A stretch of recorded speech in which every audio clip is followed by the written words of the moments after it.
오늘은 시편 52편의 말씀을 우리가 살펴보려고 합니다. 이제 선과 악, 빛과 어둠, 참과 거짓, 이거를 우리가 이제 둘로 나눠서 흑백 논리로 생각해 보면 조금이라도 공통점도 없겠죠. 서로 같이 할 수도 없는 그런 부분이 아니겠습니까? 오늘 이 시편 52편에도 도액이라고 하는 사람, 표제에 기록되어 있지만 이 사람과 다윗을 비교해 보면은 두 사람의 공통점은 아예 없습니다. 같이 할 수 있는 그런 부분도 전혀 없는 거죠. 이 두 사람의 차이를 우리가 살펴보고 다윗이 이 시를 통해서 무엇을 우리에게 또 교훈해 주고 있는가, 그 부분을 영적인 교훈을 우리가 찾아보려고 합니다.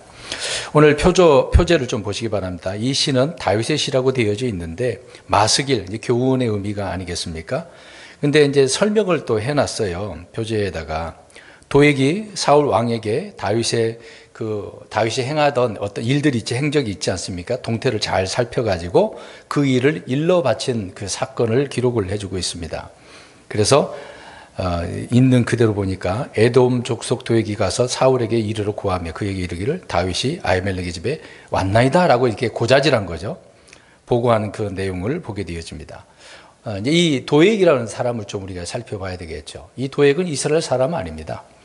에돔 족속의 사람이었어요. 근데 어떻게 하다가 이 사울 왕 밑에 하나의 이제 뭐 종으로서 있는 그런 사람이 되었는지 모르겠습니다. 하여튼 여러 가지 뭐 그 당시의 상황은 잘 알 수는 없겠습니다만은 아무튼 에돔 족속이었는데 사울의 신하 중에 한 사람이었다고 말하고 있고요. 또 그 신하 중에서 가장 으뜸된 자라고 나와 있습니다. 사무엘상 21장 7절을 보게 되어지면 사울에게 속한 자들이 또 꽤 많았거든요. 그 가운데 으뜸 가는 자예요. 그러니까 실력 행사가 또 있지 않겠습니까? 으뜸 가는 자이기 때문에 사울 다음으로는 어떻게 보면 2인자, 3인자라고 또 볼 수가 있지 않겠습니까? 근데 이 도액은 자신의 이제 사울이 이제 그 주군이라고 할 수가 있겠죠. 그 왕의 이제 어떻게 보면 원수, 정적 관계인 다윗에 대해서 이제 그 행적들을 일일이 보고하고 있는 것인데, 마찬가지로 이 도액도 다윗을 대적한 사람이었다. 근데 우리가 알다시피 다윗은 지금 사울이 죽이려고 하니까 어떠한 상황입니까? 도망 다니는 그런 신세였던 거죠. 그러니까 도망 다니는데 그 이야기만 어디로 갔다 그러면 쫓아가는 거예요. 찾아내가지고 그 있는 상황의 모든 일들을 사울 왕에게 보고하는 그런 사람이었다라고 하는 거죠. 근데 그 내용에 지금 이제 높 땅에 있는 그 아히도베의 아들 아히멜렉에게 이것을 보고서 사울 왕에게 고했다라고 이야기를 하고 있습니다. 근데 그 고한 사건 때문에 뒤에서 이제 성경 구절을 잠깐 언급하겠습니다만은 그 제사장이 몇 명이나 죽었겠습니까? 성경에 나온 대로 85명이나, 한 명도 아니에요. 제사장만 죽으면 되는데 거기 있는 제사장 싹 다 죽여버렸거든요. 그러니까 다윗을 도운 제사장들 85명을 죽였다라고 이야기합니다. 근데 현장에서 제사장들을 죽인 자가 바로 누구겠습니까? 이 도액 이 사람이라는 거죠. 정말 나쁜 사람이에요. 이스라엘 사람들은 제사장들 함부로 못 죽입니다. 죽였다가는 어떻게 됩니까? 하나님께서 자신을 죽인다는 사실을 알기 때문에 기름 부은 자를 함부로 죽일 수 없잖아요. 근데 이 사람은 이스라엘 사람이 아니니까 쉽게 이런 일을 할 수 있었던 것으로 우리가 알고 있습니다. 그래서 사무엘상 22장 18절에 보면은 왕이 도액에게 이르되 너는 돌아서서 제사장들을 덮치라 하며 에돔 족속 도액이 돌아서서 제사장들을 덮쳐 그날에 아마 에봇을 입은 자 85명을 죽였고 라고 되어졌습니다.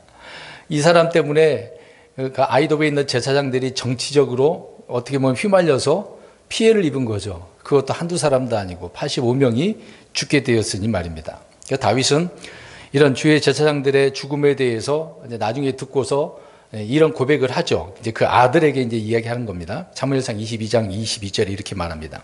다윗이 아비아달에게 이르되 그날에 에돔 족속 도액이 거기 있기에 그가 반드시 사울에게 고할 줄 내가 알았노라. 내가 내 아버지 집의 모든 사람을 죽게 하였도다. 이렇게 이야기합니다. 그러니까 사실 도액이 제사장들 죽였지만 그 책임은 누구에게 있다는 거예요. 다윗 나 자신에게 있다. 자기 탓으로 지금 돌리고 있는 그 고백을 아히도백의 그 아히멜렉의 아들 아비멜렉에게 이야기하고 있는 그 내용의 말인 거죠.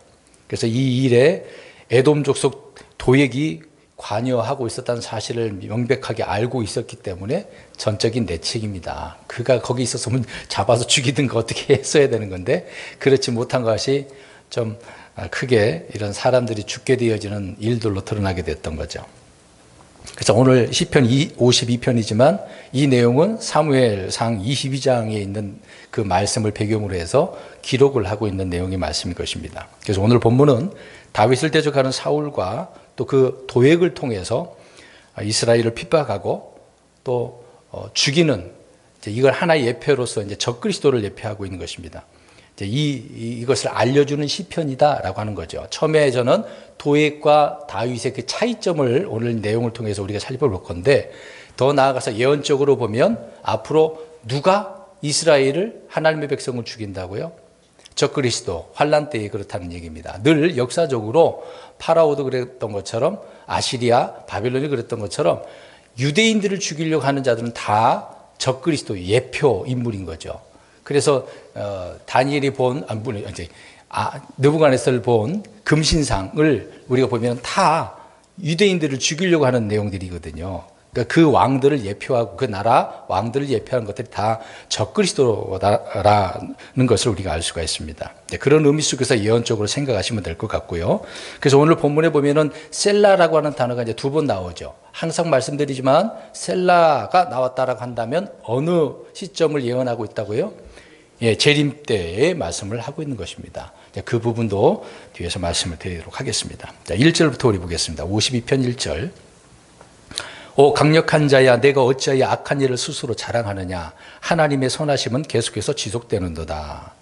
표저에 있는 인물을 지금 내가라고 하죠. 그 자가 누구라고요? 예, 에돔 족속 도액을 가리키고 있는 것입니다. 말씀드린 것처럼 도액은 사울 왕의 신하들 중에서 가장 으뜸된 자, 권력이 있는 그런 자이거든요. 이 에돔 족속 도액이 바로 주의 기름 부음 받은 자를 대적해서 죽이는 그런 자였는데 이것이 말씀드린 것처럼 적그리스도를 예표하고 있는 인물이다. 도액은 악을 행하는 것을 부끄러워한 것이 아니라 오늘 읽어보니까 1절에 뭐라고 되어져 있습니까? 아니 나쁜 짓을 했는데 자랑을 하고 있어요. 오늘날 이런 자들이 많잖아요. 남을 죽이고 괴롭히는 사람들, 소시오패스 같은 정신적으로 문제가 있는 사람들 많잖아요. 나쁜 짓을 했는데 유튜브 같은 게에다가 실황 중계를 하잖아요. 우리 뭐 동물들을 죽이는 장면들도 올리는 경우가 많잖아요. 막 화살을 쏴버려서 죽인다든가 고양이나 강아지를 죽이는 그런 예가 있잖아요. 이제 그런 사람들은 이제 사람을 죽이는 경우도 많이 있습니다. 이제 이런 나쁜 짓을 하는 거, 마약하는 것도 자랑하는 사람 얼마나 많습니까? 이런 잘못된 그 악한 일들을 이 도액처럼 많은 사람들이 지금 무엇을 하고 있어요? 자랑을 하고 있어요. 이게 자랑거리냐 이 말이죠. 자랑거리가 아닌데 자랑을 하고 있는 거예요. 그러니까 이제 오늘 앞에서 설명드린 것처럼 제사장 85명을 죽였으니까 이제 사울 왕에게 원수가 되는 거잖아요. 다윗을 도운 자들은 다 이제 원수가 되는 것이니까 이걸 자랑해요. 봐라, 나쁜 놈 다 죽는다. 내가 한 건 나 정말 힘 있는 자야. 나 권력 있는 자야. 나한테 까불지 마. 뭐 이런 식으로 됐겠죠. 부끄러워한 것이 아니라 이렇게 스스로 자랑하고 있는 것을 보게 되어집니다. 흔히 이제 이렇게 행하는 사람들의 그 마음, 심정을 속에 있는 것을 보면 양심이 어떻다고 우리가 얘기하죠. 화인 맞은 자. 아무 거리낌이 없는 거죠. 부끄러움이 없는 자를 말하는 겁니다. 그러니까 양심에 화인 맞은 사람이나 아니면 마귀 들린 사람이 아니라고 한다면 어떻게 이렇게 죄를 짓고 악을 행하고 불법을 저지를 때 어떻게 보면 숨겨야 되잖아요. 변명하기도 해야 되잖아요. 근데 이런 사람들은 이게 자랑하지 않는데 이 도액은 어떻게 하고 있습니까? 자랑을 하고 있어요. 스스로 자랑을 하고 있습니다. 오늘 1절 보니까 오 강력한 자여 라고 나오죠. 1차적으로 이제 도액을 말하고 있는 건데 권력자가 이렇게 권력자이기 때문에 강력한 자여 라고 이야기합니다. 쉽게 85명을 죽일 수 있었던 부분은 그 힘을 부여받았고 그 권위를 가지고 있기 때문에 그렇지 않겠습니까? 우리가 역사적으로 알다시피 그 에스더서를 보면 하만이 유대인들을 다 어떻게 연락을 했습니까? 그냥 127도를 거기에 있는 다 흩어져 있는 유대인들을 싸그리 조사해가지고 죽이려고 하는 그 사건들을 우리가 알 수 있는 거죠. 그렇게 계획해서 죽이려고 한 것처럼 도액 역시 마찬가지로 주의 제사장들을 죽이는데 주저하지 않았고 어떻게 하든 다윗을 대적하고 죽여 없애버리려고 했다라는 것을 알 수가 있는 거죠. 파라오도 그런 것처럼 하만과 마찬가지로. 자, 이런 자들을 말씀드린 것처럼 예언적으로 적그리스도를 예피하고 있다. 그래서 성경에 이렇게 강력한 자라고 표현하고 있는데 강력한 자라고 표현할 때는 부자, 어떤 권력자, 때로는 마귀들을 가리킬 때가 있어요. 또 다른 예로는 뭐 하나님의 아들들을, 천사들을, 정사들, 권능들을 그렇게 이야기도 합니다. 앞으로 대환란 때는 짐승, 용, 거짓 예언자가 강한 자라는 것을 알 수가 있는 거죠. 그래서 하늘에서 내려온 그 용과 그의 천사들이 강력한 자라는 것을 계시록을 보면 우리가 알 수가 있습니다. 근데 지금 우리는 어떻습니까? 이런 혈과 육의 싸움이 아니라 우리는 높은 처소들에 있는 영적 사악함과 하늘의 정사들, 권능들과 대적하며 싸우는 거잖아요. 우리는 영적인 싸움이지 않습니까? 이런 면에서 좀 다른 부분이 있겠습니다만은 아무튼 이 강한 자, 강력한 자, 이 도액을 이야기하면서 적그리스도를 예피하며 말하고 있다는 것을 생각하시면 될 것 같습니다. 계속해서 1절 보시면 하나님의 선하심은 계속해서 지속되는도다 라는 말씀을 하고 있네요. 이 악한 세상에서 성도들은 지금 이 85명을 한번 생각해 보겠습니다. 이 85명은 지금 죽임당했어요. 주를 믿는 사람, 신실하게 주님을 따르는 사람들은 고난과 시험을 받고 온갖 갖은 어려움을 당하게 되지 않겠습니까? 그렇지만 그러더라도 하나님의 선하심은 어떻게 해요? 네, 지속되고 있다. 이 말씀을 우리가 잘 생각해 보세요. 지금 85명이 죽었는데 어떻게 하나님의 선하심이 지속되고 있다라고 말을 할 수가 있겠습니까? 어떻게 보면 앞뒤가 안 맞는 내용처럼 1절을 보면 우리가 알 수가 있어요. 왜 이런 표현을 하고 있는가 또 이해를 해야 되겠죠. 믿음의 사람이 죽었다고 해서 하나님의 선하심이 그걸로 끝나는 건 아니지 않습니까? 믿음의 의로운 사람이 이런 핍박을 받고 죽었다 하더라도 주님의 선하심과 그 외에 뭐 주님의 은혜와 긍휼과 사랑 이런 것들은 계속해서 있게 되어지는 거죠. 끊임없이 주어지게 되어지는 것입니다. 끊어지지 않는다는 얘기죠. 그래서 어떤 분들은 이 부분을 놓고 이야기합니다. 높당의 주의 제사장들이 도액의 칼날에서 이렇게 죽었는데 왜 하나님께서 보호하지 않았느냐. 그런 말 할 수 있잖아요. 하나님의 선하심이라면 그들을 살려줘야 되는 거 아니겠어요? 어떻게 생각하십니까? 하나님 지켜줘야 되는 거 아닌가요? 근데 하나님은 이들을 지켜줬어요? 안 지켜줬어요? 안 지켜줬어요. 85명은 죽을 수밖에 없었어요. 억울하잖아요. 어떻게 보면 그냥 다윗을 도와주기만 했는데 어떤 연대 책임을 물어가지고 다 죽인 게 아니면 가족들을 안 죽여서 다행이긴 합니다만은 제사장들이 다 죽었다는 얘기예요. 그래서 이런 부분에 있어서 사람들이 불만을 가지고 질문을 합니다. 그럼 우리 생각해 보겠습니다. 바벨론으로 이제 포로로 잡혀갔는데 그때 이제 불타는 뜨거운 용광로에 들어간 다니엘의 세 친구 어때요? 그때는 그 친구들을 하나님 지키셨어요? 안 지키셨어요? 다니엘은요, 사자굴 속에 들어갔는데. 그럼 왜 이 사람들은 왜 지켜주고 제사장들은 안 지켜줘요? 이런 불만을 또 가질 수 있잖아요. 그래서 저번에 얘기했지 않습니까? 안성에 어떤 분이 전화해가지고, 목사님, 저 조두순 이제 출두한다고 하는데, 이 사람 왜 하나님이 그냥 내버려둡니까? 이런 질문을 한다니까요. 설명을 해줘도 계속해서 이해를 못 합니다. 오늘 이 구절을 우리가 이제 그런 분에게 얘기해 준다고 한다면 도액에 의해서 이렇게 85명이 죽었는데 하나님의 선하심은 계속해서 지속된다는 말을 다윗이 한 것을 얘기해 주면 이해가 되냐고요. 하나님께서 어떤 분인가를, 하나님이 어떤 계획을 가지고 있는가를 모르기 때문에 그런 불만을 가지겠죠. 하나님은 그들을 85명을 지켜주지 않으셨습니다. 또 우리가 알다시피 이 사사기도도 보면 기드온의 아들들 70명이 아비멜렉에 의해서 죽임을 당했잖아요. 그들은 무슨 책임이 있어요, 사실상. 같은 형제인데 형제를 70명이나 죽였어요. 얼마나 억울합니까? 근데 그들도 구출해 주지 않았거든요. 하나님은 어떻게 보면 차별한 것처럼 보이지만 하나님은 절대 차별하시는 분이 아닙니다. 사실 의인들이 고난을 받고 죽임을 당하는 그 일은 하나님께서 보실 때는 아무것도 이상한 일은 아니거든요. 특이한 일도 아닌데 사람들이 볼 때 오늘날 뭐 기복주의에 있는 분들, 현세주의에 빠진 그런 성도들이 잘 돼야 된다고 생각하는 거예요. 주를 믿는 사람들은 무조건 지켜줘야 되고 무조건 잘 돼야 된다라는 이런 공식을 가지고 있기 때문에 이런 내용만 보면은 이제 하나님이 좀 이상하다, 이해가 안 된다, 이런 하나님은 아닐 거야 라고 생각을 하는 경우가 많이 있겠죠. 하나님께서는 이 세상에서 잘 되는 것보다 하늘에서 영적인 그곳에서 더 잘 되기를 바라는 거죠. 그것 때문에 장차 우리에게 주어질 영광 때문에 많은 환난을 거쳐 들어가야 된다고 바울이 말씀하고 있지 않습니까? 비록 85명은 이 도액에 의해서 고자질 때문에 다 죽게 된 바가 있겠습니다만은 그것이 그들에게는 어떻게 보면 의로운 죽음이 되겠죠. 억울한 죽음이 될 수 있겠지만 하나님께서 보실 때는 그것이 의로운 죽음이죠. 의로운 성도들이 고난을 받고 죽었다고 해서 그들을 향한 주의 선하심이 중단된 것은 아니다라고 하는 것입니다. 주의 선하심은 의인들이 고통을 받는 그 순간은 물론이고 죽는 순간까지 계속해서 지속되고 있는 것이죠.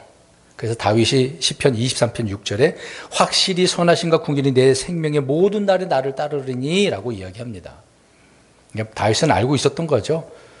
이 주님의 선하심이 계속해서 지속되고 있다라고 하는 사실을 알고 있었기 때문에 이런 내용들을 억울하지만 사람들이 볼 때 이거는 있을 수 없는 일이야 라고 생각하지만 하나님의 선하심은 어디에나 공평하게 있는 것이죠. 2절 보겠습니다.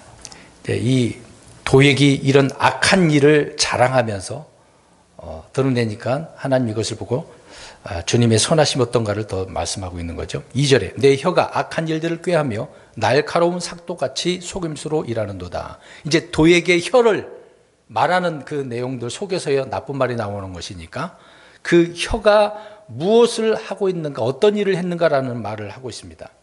자, 혀가 무엇을 꾀했어요? 악한 일들. 또 날카로운 삭도라고 그랬어요. 삭도는 뭡니까? 칼이나 머리 자르는 거죠. 칼로 머리 자를 수도 있고 가위가 될 수도 있는 건데 날카로운 거, 그러니까 혀가 어떻다는 얘기예요? 굉장히 날카롭다는 얘기예요. 그 날카로움이 뒤에 뭐라고 써 있습니까? 속임수.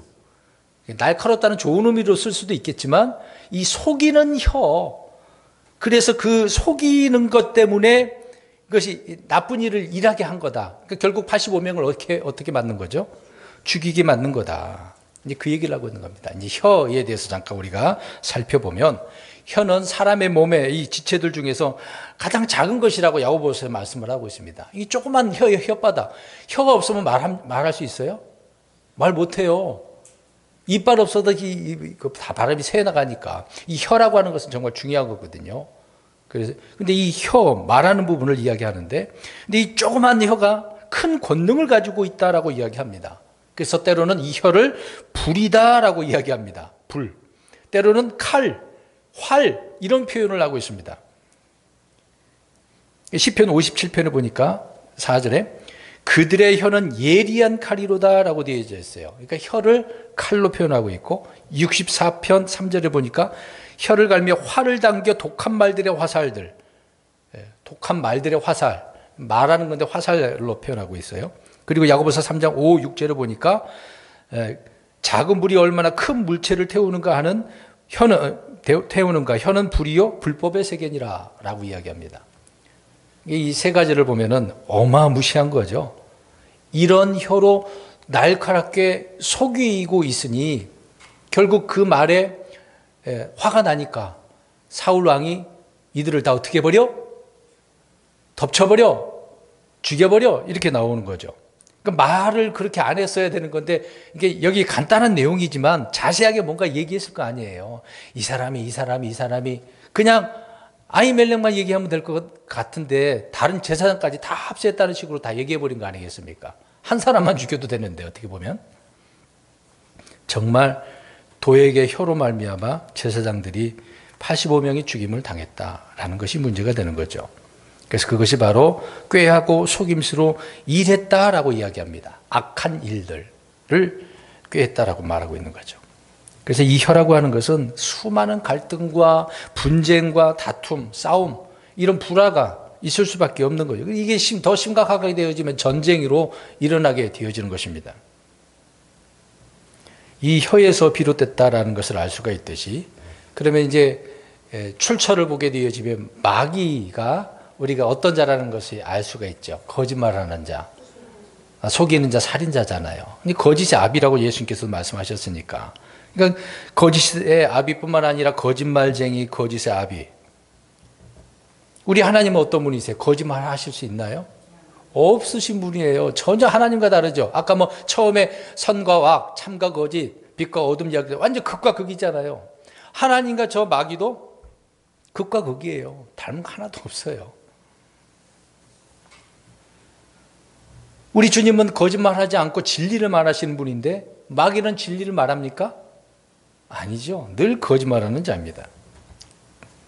진리가 그 속에 없으니까 거짓말을 하는 것이다라고 예수님께서 요한복음은 계속 그 얘기를 해주고 있는 거죠. 바리새인들 종교 지도자를 향해서 주님께서 계속 그 얘기를 하셨지 않습니까? 또 마귀의 자녀들인 사람의 아들들은 어떨 것 같아요? 이 구절 한번 읽어보겠습니다. 우리 예레미야 17장 9절 가서 한번 보겠습니다. 예레미야 17장 9절. 사람의 마음이 참 너무 악해요. 모든 사람은 다 마찬가지겠죠. 17장 9절, 예레미야 17장 9절, 시작. 마음은 모든 것보다 거짓되고 극도로 사악하니 누가 그것을 알 수 있으리요. 마음에서 입으로 나오니까 얼마나 사악한지를 설명합니다. 그래서 상상하는 것이, 생각하는 것이 어려서부터 항상 악할 뿐이라고 말씀하고 있는 거죠. 로마서 3장 4절에 우리가 이제 암송했던 그런 구절인데, 참으로 하나님은 진실하시되 사람들은 다 거짓말쟁이로다. 거짓말쟁이에요. 여기 계시면 어때요? 거짓말 하시죠? 거짓말쟁이입니다. 저도 마찬가지. 하나님 주님 정말 사랑합니다. 주님밖에 없습니다. 뼈를 묻겠습니다. 근데 뒤돌아서 보면 우리 때로는 멀리 가 있을 때가 많잖아요. 기도는 그렇게 했는데 안 되는 경우 많죠. 그게 거짓말인 거죠, 뭐. 도액은 악한 일들을 꾀하고 속임수로 이해했다라고 말하고 있습니다. 역사적인 그런 이스라엘 죽이려고 하는 자들이 다 그렇지 않았습니까? 파라오도 그렇고 헤롯도 그렇고. 사실 야곱도 그러지 않겠어요? 다윗도 마찬가지고 모든 사람은 다 그런 사람이니까. 3절 보겠습니다. 자, 이 도액의 혀뿐만 아니라 그 마음 상태를 한번 보겠습니다. 3절. 내가 선보다 악을 더 사랑하며 의를 말하기보다 오히려 거짓말하기를 더 사랑하는도다 셀라. 이제 도액이 사랑하는 것이 뭐냐라는 것을 설명을 해주고 있는 내용이네요. 하나님은 의를 사랑하고 악을 미워한다라고 말씀을 하고 있습니다. 우리 주님께서는 그래서 사악한 자, 또 그들의 폭력, 또 주님께서 사랑하는 자를 미워하는 것, 그것도 미워하시죠, 우리 주님께서. 그러나 죄인들은 어떻습니까? 빛보다 어둠을 더 사랑한다. 선보다 악을 더 사랑한다. 하나님보다 쾌락을 더 사랑한다.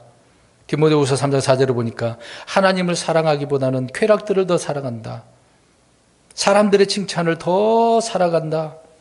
땅에 있는 것들을 더 사랑한다. 우리는 땅에 있는 것들이 아니라 어디예요? 하늘에 있는 거. 하늘의 생활 방식. 옛날 표현으로는 이제 하늘 시민권이라 나오는데 우리 킹제임스 성경에는 생활 방식이죠. 우리는 영적인 것들을 더 사랑해야 돼요.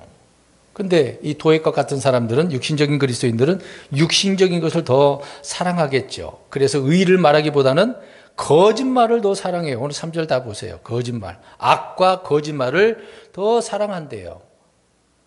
그러니까 이 속에 의가 있다는 겁니까? 없다는 얘기입니까? 없다는 얘기죠.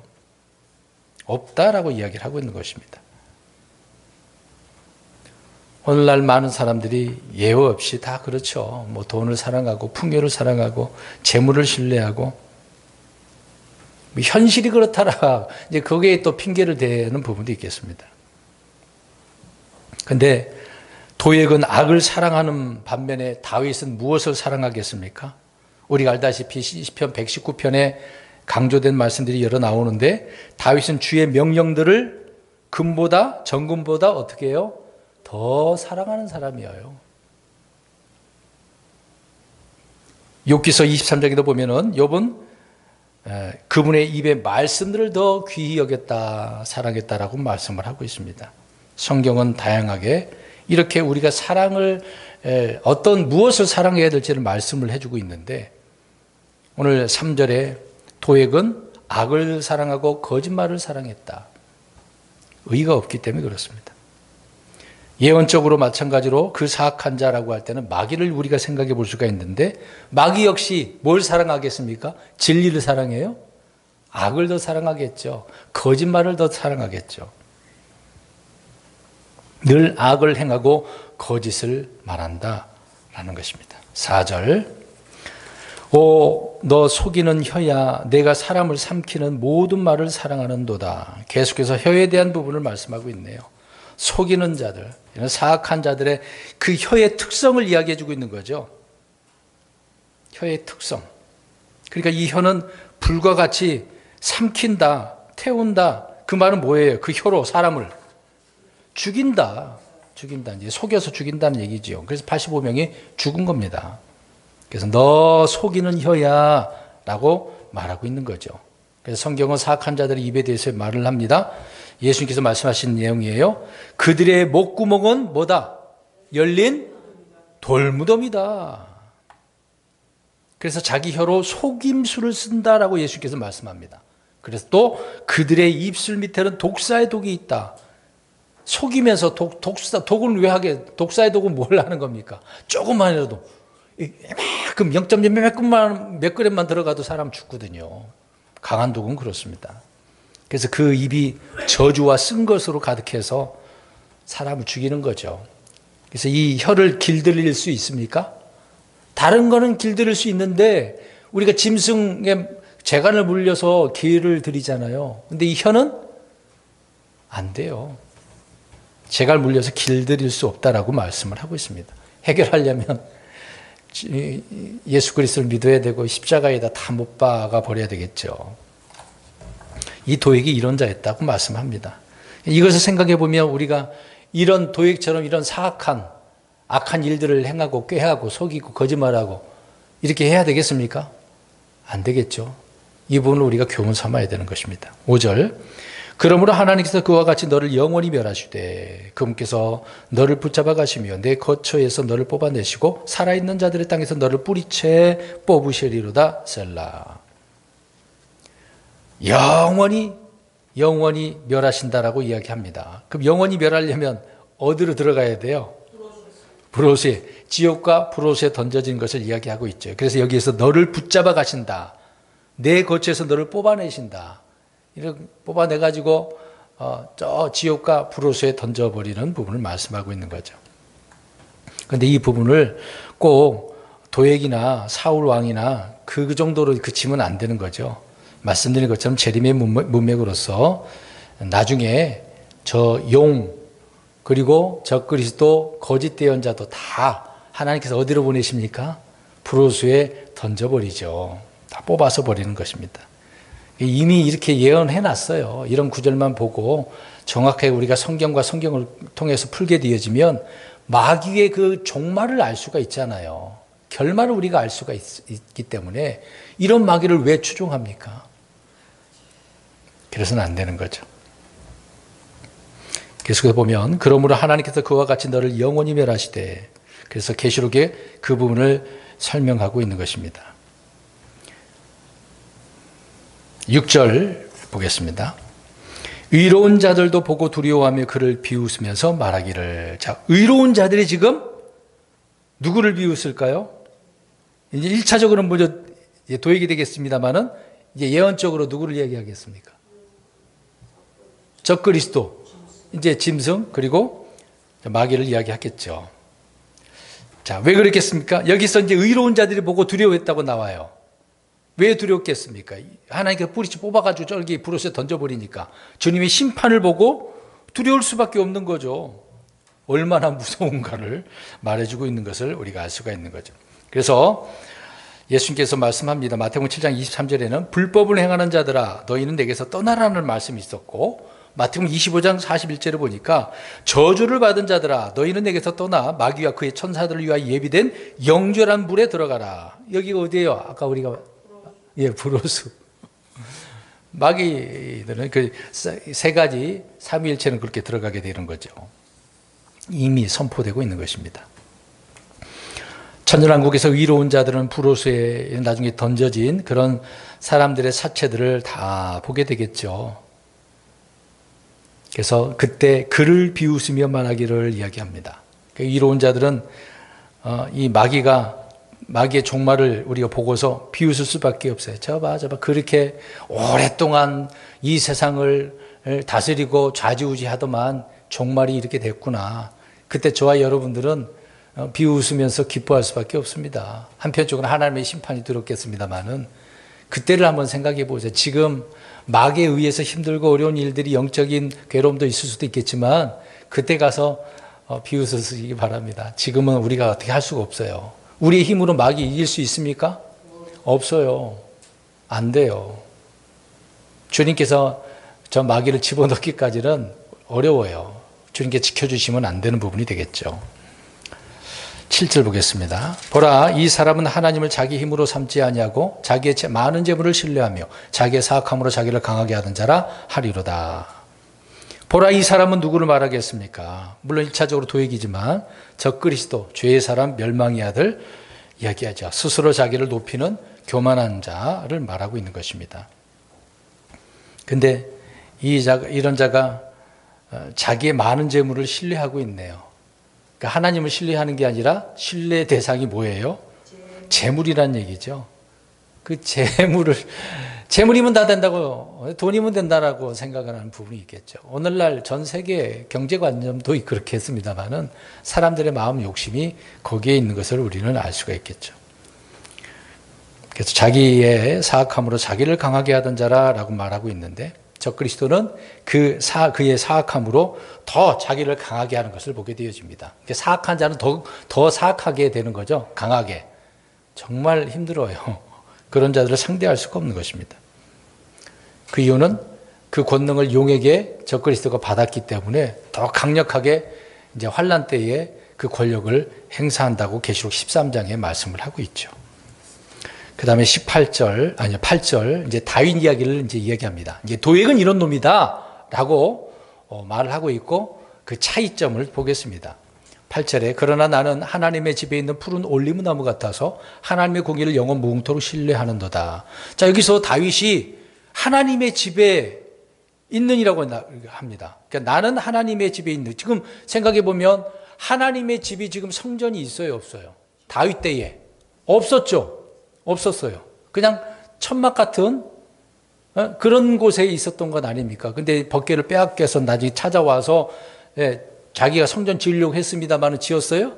못 지었죠. 솔로몬을 통해서 솔로몬 성전을 하나님께서 짓게 하셨기 때문에 여기서 하나님의 집이라고 이렇게 표현을 하고 있는데 아무튼 주의 장막이 있었을 뿐인데요. 그 부분을 지금 자기가 무엇을 지금 어떻게 어디를 사랑하고 내가 이것을 통해서 주님을 어떤 마음으로 믿음으로 살았는가를 설명해 주고 있습니다. 근데 나무 이야기를 하고 있네요. 하나님의 집에 있는 푸른 올리브 나무 같아서라고 이야기합니다. 근데 하나님의 집에 지금 뭐가 있다는 얘기예요? 푸른 올리브 나무. 왜 이렇게 표현하겠습니까? 어떤 시적인 의미가 되겠죠. 하나님의 집에다 거기다가 올리브 나무 두나요?